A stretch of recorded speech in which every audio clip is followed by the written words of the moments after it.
A bunch of years ago, I was part of a team that worked on a proposal for a customer in Hong Kong. And once the proposal was submitted, a couple of representatives from the customer site, sort of a senior executive and kind of his assistant, came and toured the various companies who had submitted proposals for this project. And they stopped at our place one day, and we gave them our pitch, and we did the meeting, and it was very courteous, and it seemed like it went very well, and that was that for the moment. A few weeks later, we learned that we had been invited to present our solution to the whole purchasing team at this client, and so I got to go to Hong Kong along with a few of my teammates. And anyway, we took the trip there. It was really, kind of wonderful trip. First time I'd ever traveled. We got bumped up to international first class, and it was really something else. A long trip, of course, from Boston to Hong Kong. But we got there, got accustomed to the hour time change, the food, etc. One of the things that was remarkable about that trip was how kind of carefully we were hosted every step of the way. From the moment we got off the plane.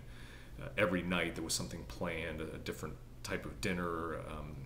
They took us to a tailor to get suits made. They took us to a jeweler in case we wanted to buy pearls. And really our local office took very, very good care of us every step of the way.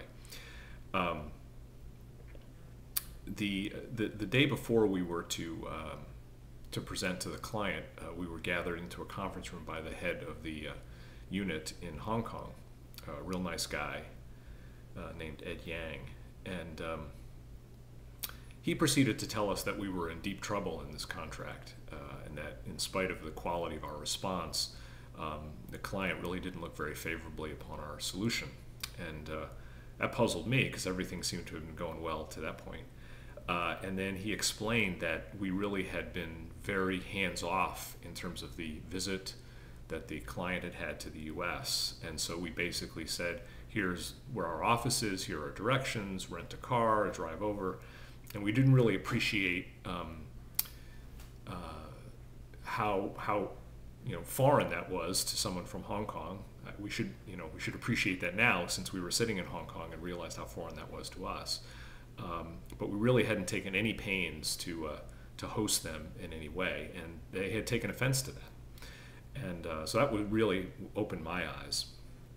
And one of the things I remember Ed Yang saying at the end of the meeting is, if ever anyone from my geography, any prospect or customer from my geography comes and visits the U.S., these are the standards that I expect you to follow. And if you need help, you can call our office, or there's headquarters has resources that can help. But under no circumstances will we ever repeat this type of activity.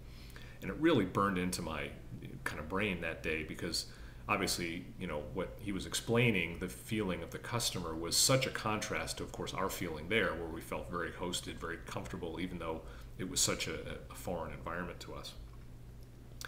Anyway, we went and presented the next day, had a very long presentation, very intense. It went really well. And one of the things that was actually interesting was one of the guys we took on our trip ended up having a connection to the senior executive at the account, and this wasn't a person from our side who had been at the prior meeting. This was his first meeting. We were invited out to dinner with the senior executive and some of his team at their club that night, and we had a wonderful dinner. And he, at the time, the executive, explained to us how they had felt through that whole process, and it sort of was yet another reinforcement of how important it was to host people and take care of them, especially people coming from a hosting culture. But really, all people, all guests, should be treated the way we were treated when we were in Hong Kong. He also mentioned that really the only reason that they'd continued to talk to us was because we had engaged this new person on our team, the person that he had a connection with. And he felt much more comfortable with us because he knew and trusted this one person on our team. At the end of the day, we won that contract, and it was really amazing. So in spite of all of our stumbles and all of our mistakes on that, we nonetheless were able to win the deal and do a very good project for our company. And so a lot of lessons came out of that. I mean, it was for me, my first trip to Asia, my first experience with this kind of hosting culture, which, you know, being Irish, I should have had that in my blood, but somehow I kind of ignored that.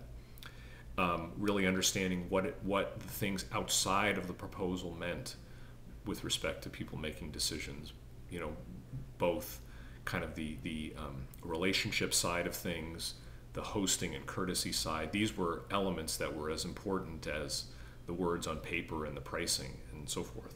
So it was really an eye-opener to me, and I learned probably one of my most significant learning experiences in my career.